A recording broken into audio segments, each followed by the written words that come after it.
The preceding program was paid broadcast. Any ideas, comments, and opinion expressed by the program hosts do not necessarily reflect the views and opinion of the station. The program and its producers are not affiliated with the station. Isang mapagpalang hapon naman sa ating lahat. Tayo po ay nagpapasalamat sa hapong ito na meron naman tayong pagkakataon sa ating program, Boracay Counseling. We praise God for His unfailing love. We praise God for His faithfulness. We praise God for His unending mercy. That today, nabibigyan po tayo ng patuloy na buhay, kalakasan at pagkakataon. And yes, today is April 26, 2026. And we praise God for this opportunity na makasama po kayo sa hapong ito. Sa bawat suliranin, may solusyon. At ito po ang inyong lingkod, Pastor Gideon Nanette ng Boracay Grace Christian Fellowship na patuloy na nagdadala ng mensahe na nagmula sa salita ng Diyos. Mensahe na kung saan na makapagbigay ng pag-asa sa atin. Makapagbigay ng kalakasan ng loob. At higit sa lahat, makapagbigay ng karunungan patungkol sa kalooban ng Diyos sa bawat buhay natin. Yes, sa bawat buhay, hindi po naging madali sa atin or maging madali ang pang-araw-araw na pinagdadaanan po natin. May time na maybe nagque-question po tayo or nagda-doubt na po tayo or minsan nadidismaya na po tayo at masabi po natin bahala na.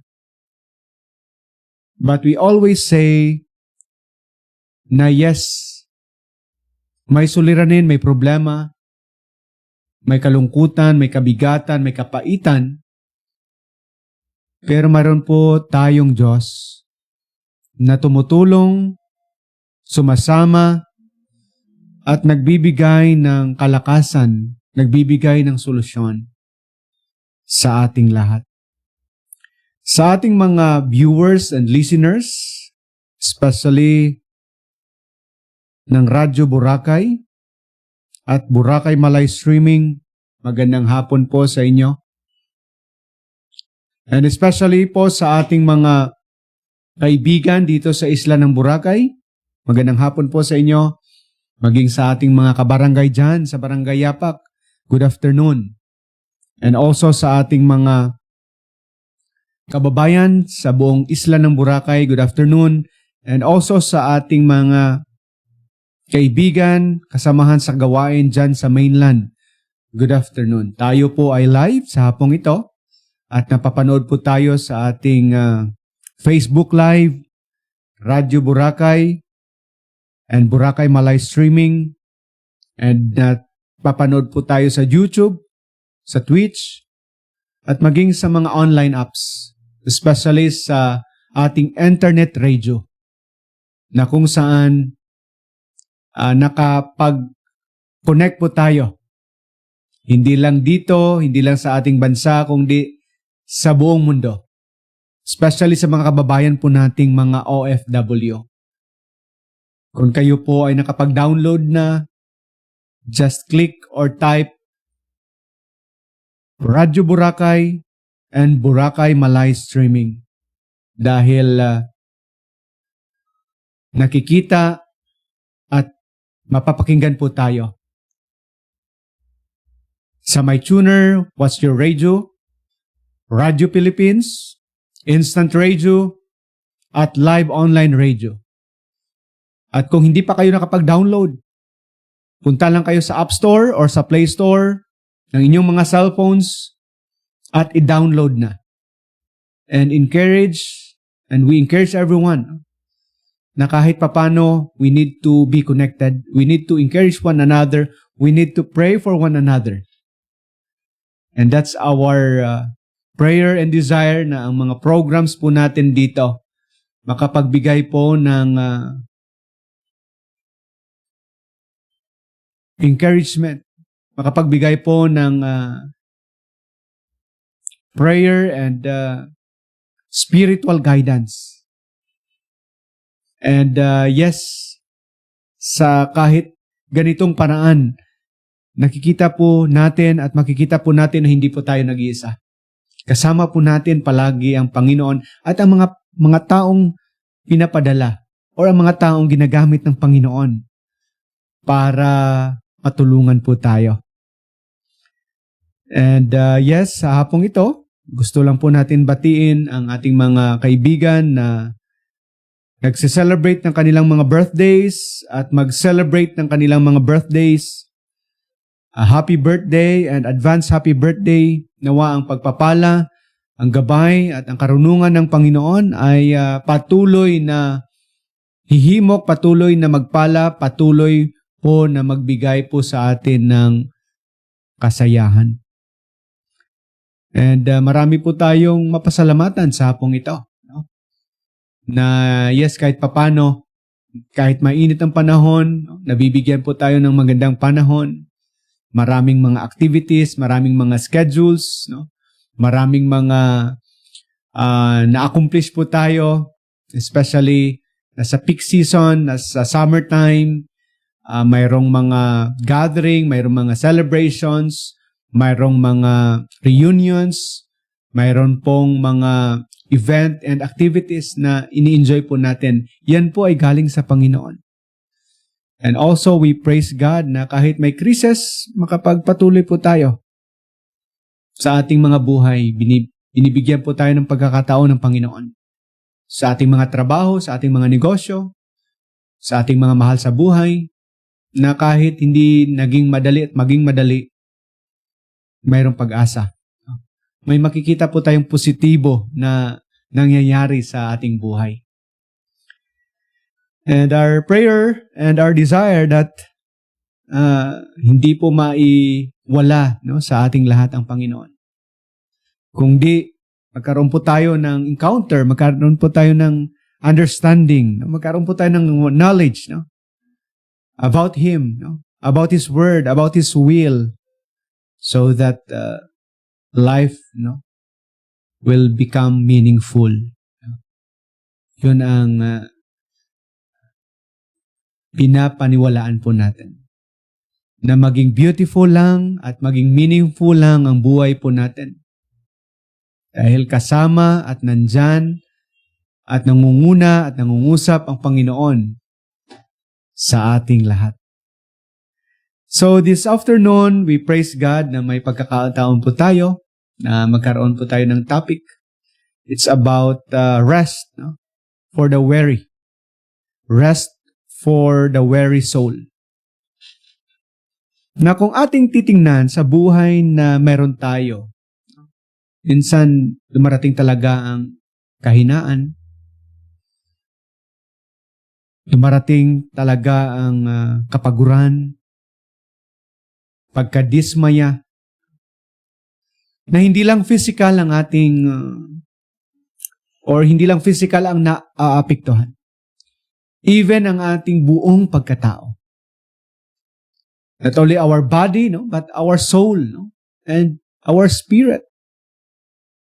Na yes, outside we are struggling and we need rest, but inside, no, we are burdened, we are anxious, we are overwhelmed. Na nangangailangan din ng kalakasan, kapahingahan, nangangailangan din ng renewal, magkaroon ng break sa buhay na ito.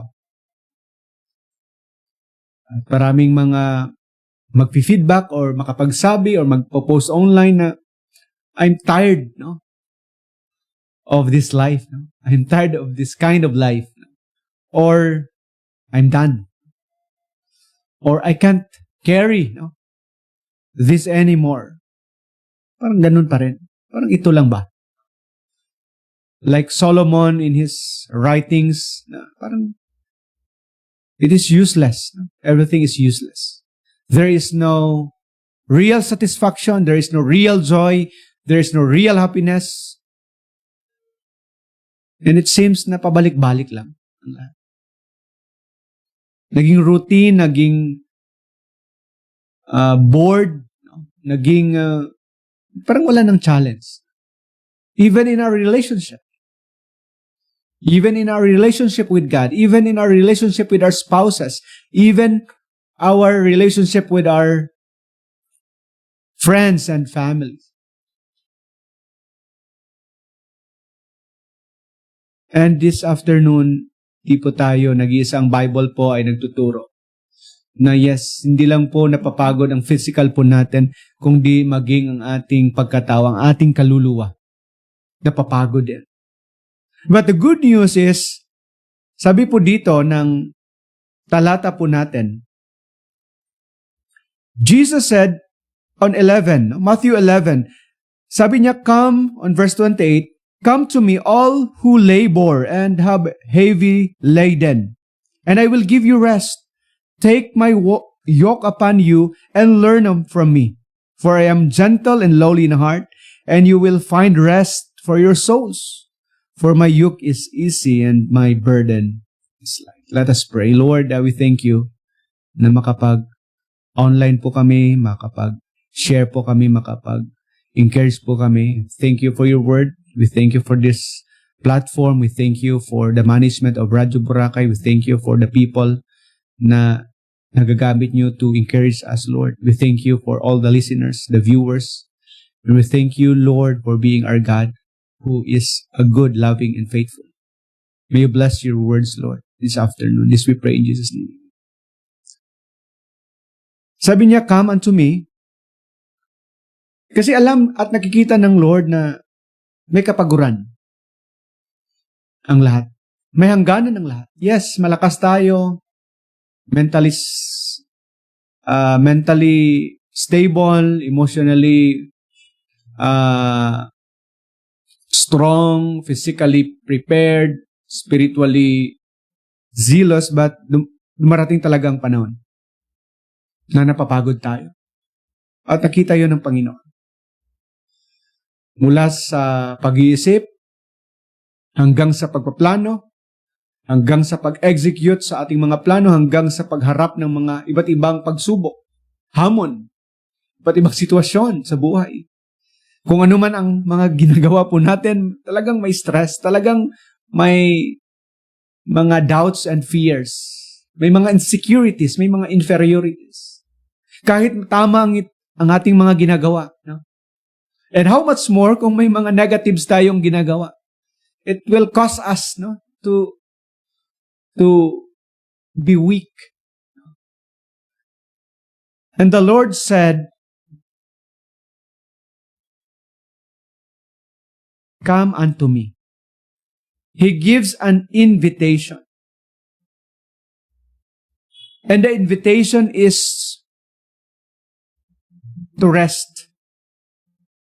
At ang pangako niya is to give rest to our weariness, tiredness, discouragement, loneliness, brokenness. Lahat na. Masabi at lahat ng mga karanasan po natin, disappointments. And this is the Lord Jesus Christ, the God of this universe, the King of Kings, our Savior, our very dear Lord, speaks and gives this invitation to every person, to all. On verse 28, sabi niya, come unto me. This is a personal calling from God, the Lord Jesus Christ, to everyone. Are you weary? Are you tired? Are you discouraged this afternoon? The Lord Himself made a statement, a command that you need to come. unto Him. So this invitation is open to all. Genderless, ageless. Ano man status po natin sa buhay, mayaman ka man, or konti lang yung pera, nagtatrabaho or negosyante. Yes, lahat po tayo. Mapa-estudyante man or mapa-parents man. He said, "Come unto me." Yung mga hinahanap ng Panginoon, hindi yung mga okay, hindi yung mga righteous, kundi yung mga broken. Yung mga nangangailangan ng kapahingahan at makuha yung kabigatan sa buhay. Wala siyang standard dito na sabihin na magbago ka muna bago lumapit sa akin, o ayusin mo yan muna bago lumapit sa akin, o kailangan mo munang intindihin ang plano ko sa buhay mo, or ang lahat ng mga ginawa ko noon, ngayon at magpakailanman. No. He simply says, "Come unto me." Yes, hindi mo alam ang future. Merong uncertainties tayo. Yes, hindi mo natatansya ang mga nangyayari ngayon sa buhay mo. Even ang mga nangyari in the past, parang paano? Nangyari yon. And He said, "Come." Because Jesus is promising us that He will be the one who can restore us, fix, solve our problem, cleanse, and empower us. That's why this invitation is for all. Come as you are, because in coming to Jesus, there is healing. In coming to Jesus, there is restoration. In coming to Jesus, there is forgiveness. In coming to Jesus, there is real meaning of life. Are you hurting? Are you troubled? Are you distracted? Are you isolating yourself?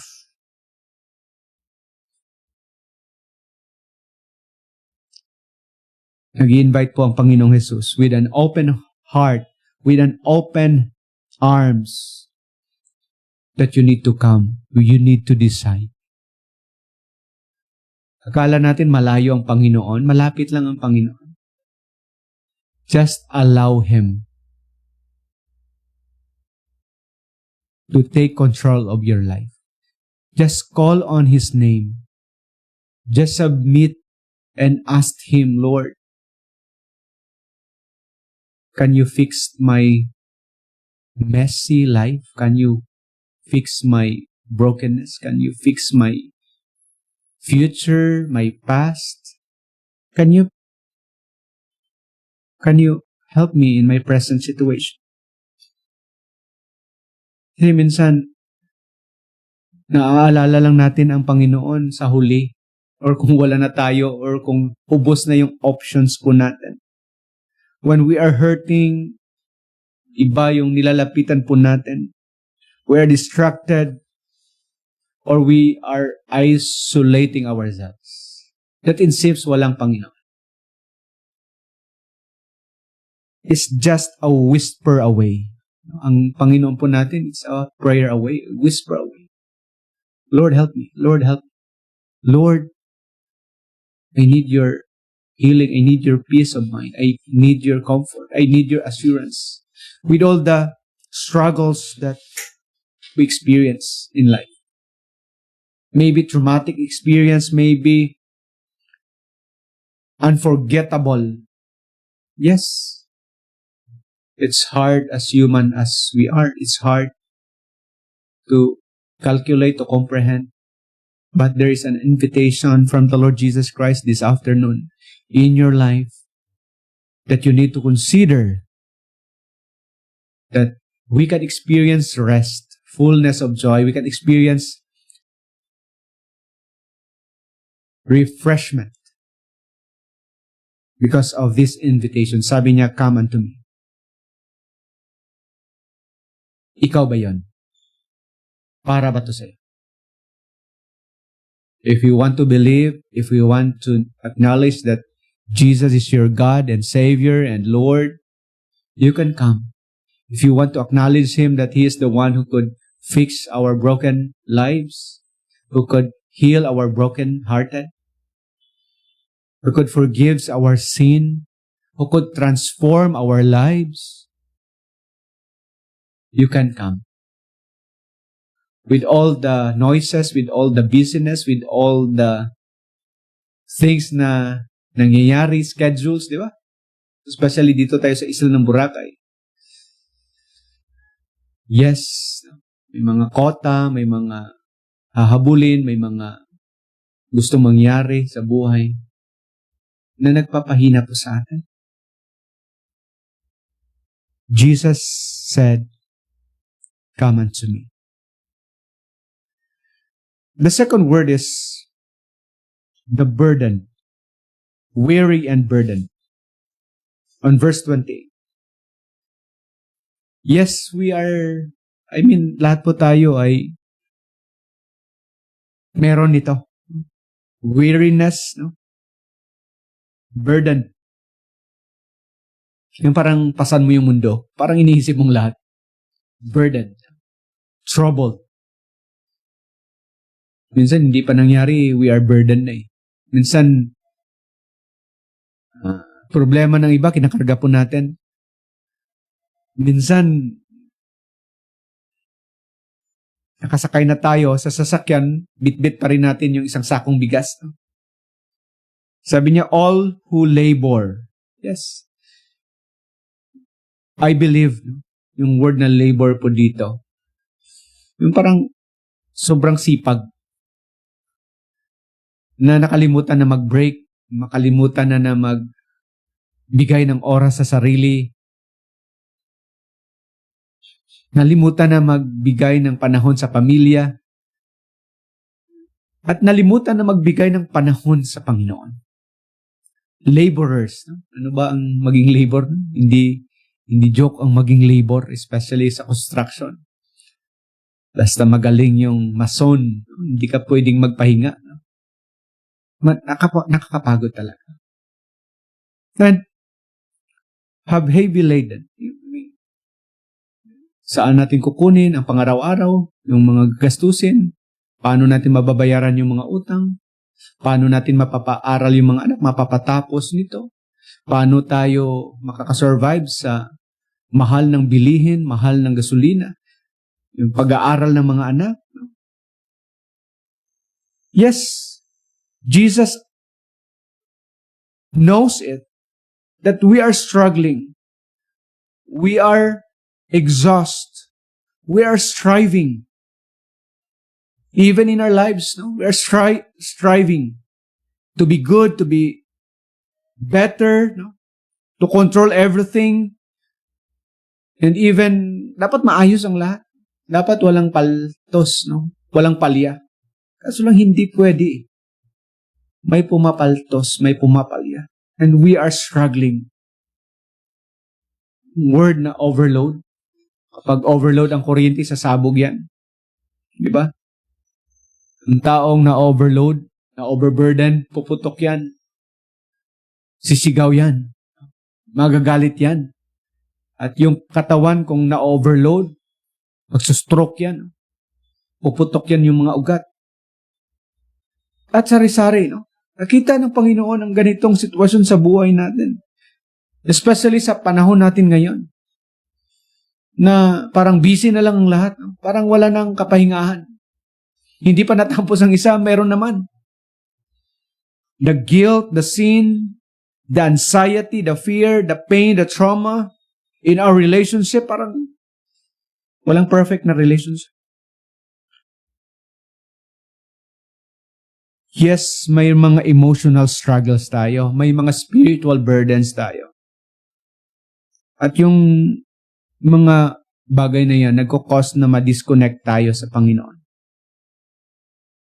That's why 1 Peter 5:7 sabi ng Panginoon sa mga mananampalataya, cast your burden upon Him for He cares for you. Psalms 55 verse 22, cast your burden on the Lord.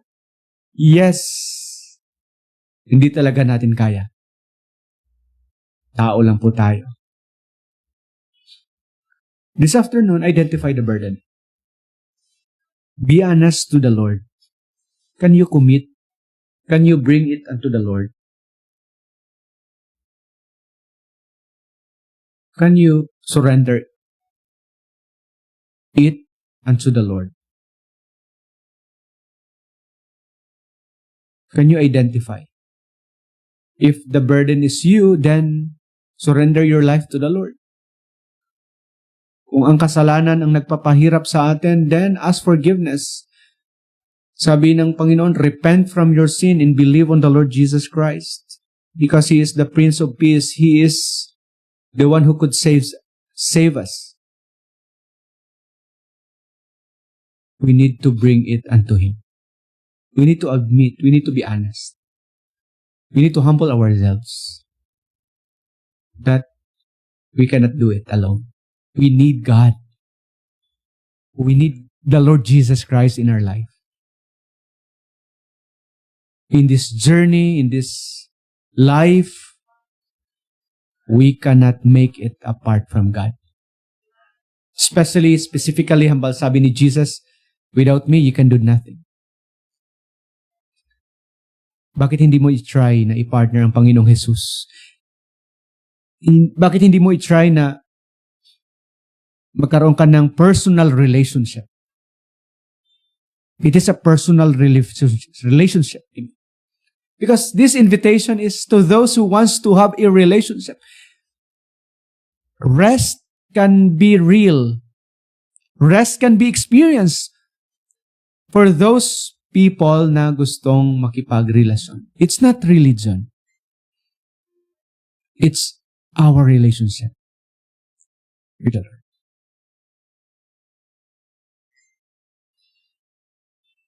Then on verse 28, sabi niya, cast your burden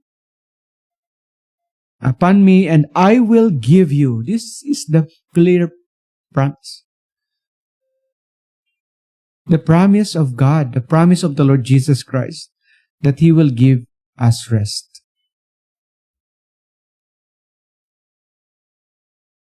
It is a gift. Rest is a gift. Rest is a blessing. Rest comes from God. This is our God, who is the blesser. And lahat ng rest, una, spiritual rest. Rest from restlessness, from rebellion, from yung parang sinabi niya sa Luke 19:10, no? Sabi niya, for the Son of Man came to seek and to save from which was lost. Na kung wala pa tayong relasyon sa Panginoon, we are spiritually restless. That's why marami tayong ginagawang diskarte or kaparaanan or ano na lang. No? That's why ang daming religion, Ang daming religion because we are spiritually restless. Ano ang pwede, ito siguro. That's why dumadami na wala pa rin makapagbigay ng spiritual rest.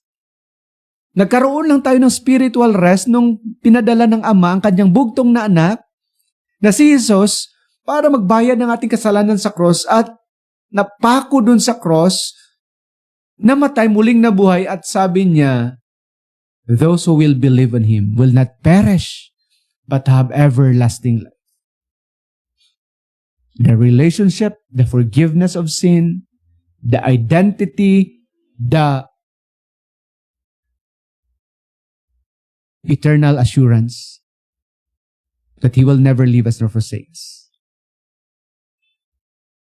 And then emotional rest, yung peace within our heart, peace in our soul, peace with God, peace of God. that will guard our hearts. Yes, bilang tao full of trouble, bilang tao full of worries, bilang tao full of fears, insecurities, superiorities. Yes, sa panahon ngayon, di ba? Manonood ka lang sa Facebook, makinig ka lang sa YouTube sa mga balita. Mag-observe ka lang, mas marami pang negative kaysa sa positive at naapektuhan yung ating emotion. But the promise of God, be still and know that I am God. I'm in control. I have a promise that I will never leave you nor forsake you. And this emotional rest, no, ay nanggagaling sa pangako ng Diyos, sa salita ng Diyos. That will calm us in the midst of the storm, in the midst of trouble. Yes, there is a problem solver. But not only a problem solver, Jesus is our rest.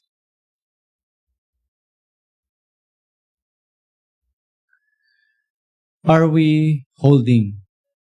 Are we controlling? Are we manipulating everything? Are we fixing our lives in our own way? And hindi oobra. Napapagod lang tayo. Why not? You come to the Lord and let go and ibigay mo sa Kanya. And receive His rest. Parang ibigay mo yung problema sa Kanya, susuklian niya, babalikan niya. Bigyan mo siya, surrender mong lahat, tapos bibigyan ka niya. Hindi yung problema. Bigyan niya tayo ng kapahingahan. What a good God. What a beautiful God. Yung parang, imagine, no, sa salvation po natin. As we believe on the Lord, inako niya yung kaparusahan, sinalo niya yung galit, at binayaran sa cross, and then tayo po ay hindi na pupunta ng impyerno. At the same time, hindi na tayo pupunta ng impyerno, kundi dadalhin pa tayo sa langit. At hindi pa tayo dinadala sa langit kung maglingkod tayo kay Jesucristo at magpagamit tayo at gagawin natin ang kanyang kalooban, mayroong bonus pa. He will reward us. He will bless us. So ito ang nakita po natin. Yes, we have all the troubles. We have all the problems. We are burdened. And sabi niya, come to me, bigay mo yun sa akin, and then bigyan din kita. We receive His rest. The exchange. No? Makita po natin yung the exchange po dito. Our burden, His rest. Our way, His way. His guidance, His direction. Makikita po natin dito, no? Na iba ang ginagawa. Iba ang dating. Kasi sabi niya, my yoke is easy and my burden is light. Sabi niya, take my yoke upon you and learn from me. We need to refocus. We need to reprogram, no, our mindset. Na dati, namumuhay tayo sa ating pansarili lang, sa mundong ito. But now after we surrender our lives, we need to learn from the Lord Jesus Christ. His example, His life, His purpose, His mission. That He will take care of us. Imagine, no? Dati tayo yung nag-guide. Tayo yung nagmamaniho ng buhay natin.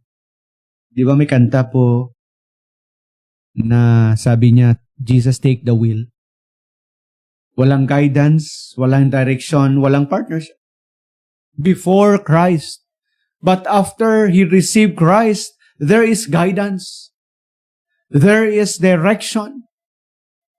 Di ba dati, sabi natin, eat, no? Kain, drink, inom, and be merry, for tomorrow we will die. But after we receive the Lord, it's not about ourselves. eating, drinking, and partying.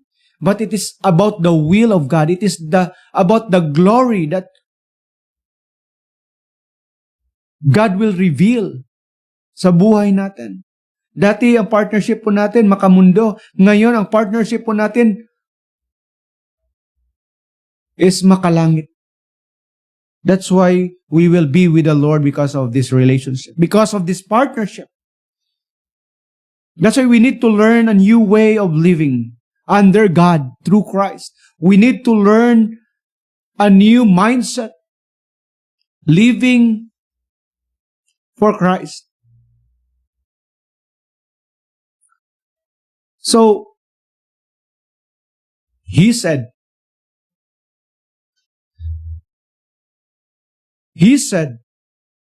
"For I am gentle and lowly in heart." Minsan nakakalungkot na nada-judge na hindi pa natin nakikilala ang Panginoon, nada-judge na siya. Na wala siyang magawa, na wala siyang pakialam. Or akala natin si Jesus religion lang. Or isang Hudyo. Or isang teacher. Or isang tao lang. But as we know Christ, sabi niya, as we learn from Him, He was so gentle. He was so humble. He is not harsh. He is not condemning. But He is compassionate. Take a look. Sabi niya, "For I am gentle and lowly in heart." Imagine, no, in our deepest pain, in our human situation, in our hopeless case, God, in His gentleness, God in His humility, took a form of a servant in a human form, identifying Himself like us, so that we can learn from Him, so that we can know Him, so that makalapit tayo sa Diyos. Hindi para i-condemn, because we are condemned already, but rather to give us a new identity. He is so compassionate, God. He understands. He knows our life. Kung pwede lang siya ang mag-decide para sa atin, pwedeng gawin niya. Kaso lang, we need to make a decision for ourselves. To choose Him, to believe on Him, to come to Him. Umiiyak ang Panginoon, nalulungkot siya. He said sa writing ni Peter that He is not willing, Jesus is not willing that any should perish. Ayaw niyang ang tao mapunta sa impyerno. Gusto niya ang tao magbalik loob, magsisi sa kanilang mga kasalanan at bumalik sa Kanya. Gusto niya makasama ang Diyos. Makasama siya sa walang hanggan. But hindi pwedeng siya ang mag-decide. Siya ang gagawa ng desisyon to come, to believe, to accept, to repent. It is your decision. It is my decision. But take note, He is so gentle, He is so humble, He is so compassionate. And the safest place na mapuntahan po natin is yung presensya ng Panginoon Jesus. The secured place. The comfortable place sa troubled, sa burdened, sa problematic kind of life. Walang iba kundi sa presensya ng ating Panginoon. Pagod ka na ba? Pagod ka na ba sa buhay na ito? Pagod ka na ba sa bisyo? Pagod ka na ba sa mundong ito? Hindi pa katapusan ng mundo at hindi pa katapusan ng buhay mo. Gusto ng Panginoon na lumapit ka sa Kanya and have a relationship with the Lord Jesus Christ. And He will heal you. He will satisfy your soul. He will bless your life. And the question is, are you willing to be led by Christ? Are you willing to be guided, to be helped, to be molded by God?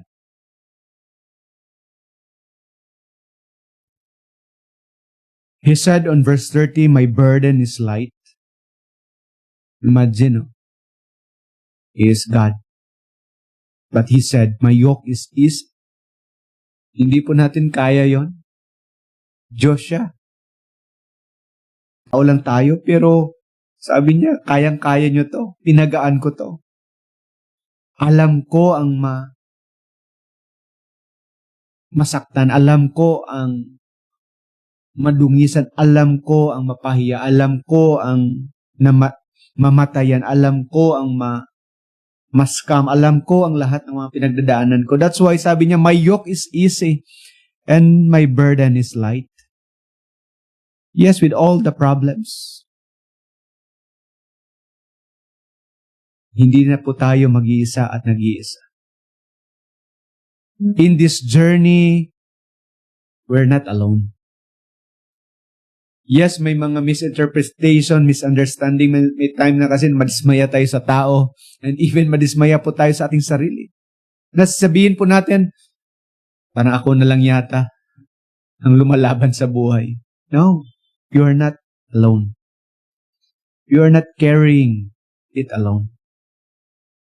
Christ is there, willing to carry you in your burden, in your problems. His grace is sufficient to all of us. Tandaan po natin, life becomes lighter when Christ becomes the center of our life. Yes. Mabigla lang tayo, mamangha lang tayo. Paano yun? Imposible, no? But yes, with all the worries, with all the frustrations, with all the lapses, with all the shortcomings, gagaan pa ba to? Yes. Life becomes lighter when Christ becomes the center of our life. So this invitation is for you. And to those who wants this God, the Lord Jesus Christ. It is not just about rest, but it is about the giver of this rest. The ultimate counselor, the ultimate creator, the ultimate king. That in our anxiousness, in our brokenness, in our guilt feeling, in our exhaustion, He is there to invite us. So, the final call, come unto the Lord Jesus Christ. Stop living on your own understanding. Diba? Trust in the Lord. Sabi nga ng Proverbs 3:5. Trust in the Lord with all your heart, and lean not unto your own understanding. In all your ways acknowledge Him, and He will direct your path. Stop carrying what Christ is inviting you to release. Just release. Have faith. Come to Him today. This is an encouragement to everyone. Yes, hindi po tayo exempted. Every day we need to renew our commitment. Every day we need to depend. Every day we need to remind ourselves that we are not alone. That there is a God who is a loving, a good God who saw our situation, who saw our lives,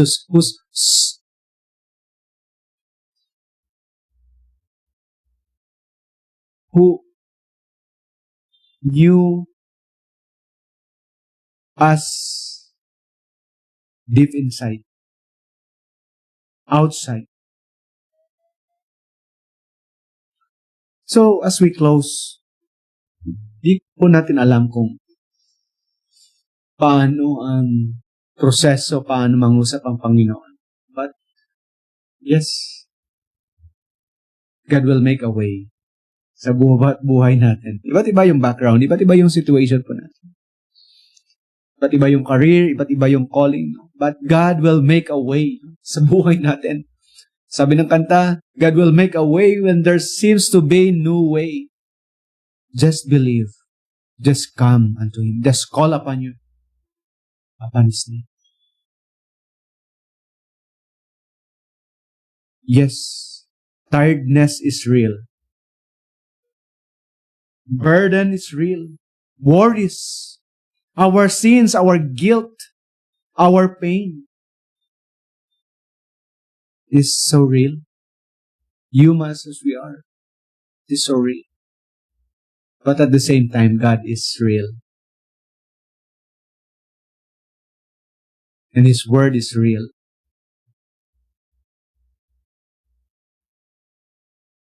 The calling of God is to commit your life unto Him, to surrender your life. This rest is for everyone who will call upon the name of the Lord. And the name of the Lord is Jesus. You will call His name Jesus, for He will save you from your sin. He is our Savior. He is our Lord. He is our God. And He wants to have this encounter with you or with us. Always, palagi kong sinasabi, it is not about our religion. It is about our relationship with Christ through His Word, through the Bible. And we can read and read and read it again. It is not about religion. It is about a real, authentic relationship. By believing on His Word, that once you repent from your sin and believe on the Lord Jesus Christ, you will be saved. You will become a child of God. And if you receive the Lord Jesus Christ, you will be called the son or the daughter of God, because you believe on the Son of God, the Lord Jesus Christ. And what is the proof? He has given us His Spirit. The Holy Spirit is working, guiding, directing our lives. That's why in spite of the pain, in spite of the challenges, in spite of the negativity, in spite of the hardship, in spite of the things na, yes, very cruel, it is well. It is okay. Because we have a God who promised us. He said, "Come unto me, all of you who are carrying heavy load, and I will give you rest." So this afternoon, may family problem, may personal problem, may relationship problem, you can talk to the Lord Jesus Christ. You can call upon His name. He is so powerful enough to listen. Just be sincere and ask Him, "Lord Jesus,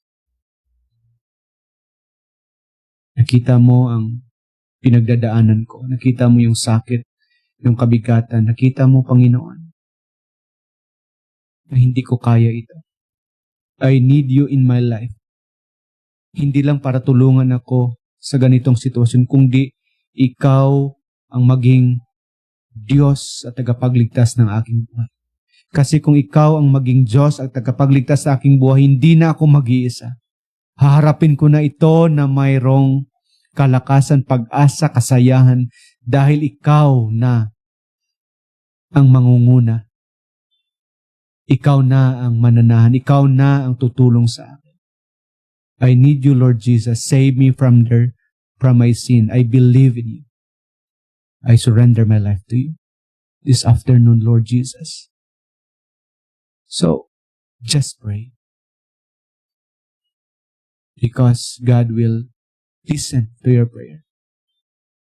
And He is so powerful enough Alam niya kung saan ka nakatira. Alam niya kung ano yung sitwasyon mo ngayon. Alam niya kung ano yung mangyayari sa buhay po natin. Hindi pa nangyayari, alam niya. Kaya niya yun. Hindi natin kaya. Just give chance to the Lord. Bigyan mo siya ng chance. Pagkakataon. Consider mo siya. Because He is so compassionate, gentle, humble. He will not condemn you, but He will save you from your sin and will help you in this journey. So mga kaibigan, mga kapatid, salamat sa pagkakataon na meron tayo. Hindi man natin lubos na ma-explain ito, but I believe God works in a mysterious ways na in this journey, siya lang. At siya lang ang makakatulong. At siya lang ang dapat papurihan. Magpakailanman. So before tayo magtapos, no? May gusto lang po tayong batiin sa hapong ito. Gusto lang po natin batiin ng magandang hapon si Ma'am Annalyn dyan sa Iloilo. Ma'am Annalyn Espia. And then yung ating kaibigan dyan sa Palawan, Pastor Deo Phoenix. At yung ating kaibigan dyan sa Malabunot, Brother Eugene Arcibal. And maging sa ating kaibigan na si Pastor Antonio na nandyan sa Silay. Magandang hapon sa inyo dyan. And muli, no? See you on next Friday sa ating The Lifeway program. And we are blessed by God na meron tayong pagkakataon sa araw na ito. So every Friday from 3 p.m. to 4 p.m., The Lifeway. We are talking about the gospel. That there is only one Savior, one Lord, and His name is Jesus Christ. And He wants to save us. Because someday, He will come again. So muli, tayo po ay manalangin. Let us pray, Lord, today we thank you for your word, comforting us, giving us an assurance that in this life, we are not alone.